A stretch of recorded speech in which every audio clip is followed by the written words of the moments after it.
La fée du souci. Il était une fois une petite fée qui habitait dans une fleur de souci.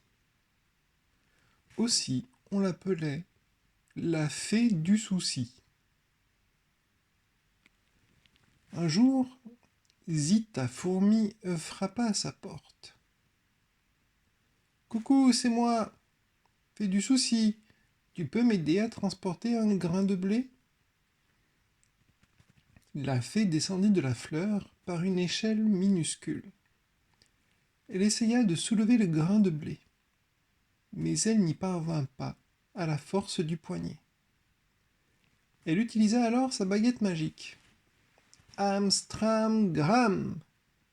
Le grain de blé roula jusqu'à la fourmilière. Zita Fourmi remercia la fée. Un matin, la fée du souci alla se laver dans une goutte de rosée. Tiens, tiens, quelqu'un sautillait sur le chemin.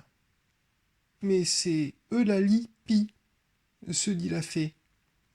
Comme elle a l'air inquiète. Fais du souci, gémit la pie. Je suis invitée ce soir au bal des corbeaux et je n'ai rien à me mettre. La fée scanda Amstram gram. Une robe de lune apparut au bout de sa baguette. Eulalie Pie remercia la fée. Une nuit, la tempête fit rage. La fleur de souci roula et tangua sous les flots de pluie. Au matin, la fée du souci ouvra ses volets. Le soleil brillait de nouveau. Oh! Que se passait-il? Assise sur une pierre, Marie-Souris sanglotait. Son terrier s'était effondré.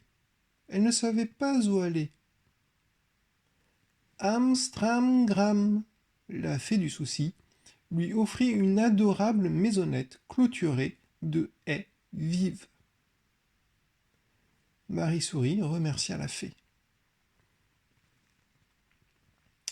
Par une belle matinée de juin, Zita Fourmi, Eulalie Pie et Marie-Souris allèrent cueillir un panier de cerises, une brassée de fleurs des champs et 2 douzaines de morilles blondes. Joyeux anniversaire, fée du souci, dirent-elles sous sa fenêtre. La fée du souci fut très contente. Elle organisa un repas champêtre composé seulement de gâteaux. Les 4 amis se baignèrent dans la rivière et se tressèrent des couronnes de roses trémières. Un rossignol chanta le soir et la petite fée dansa.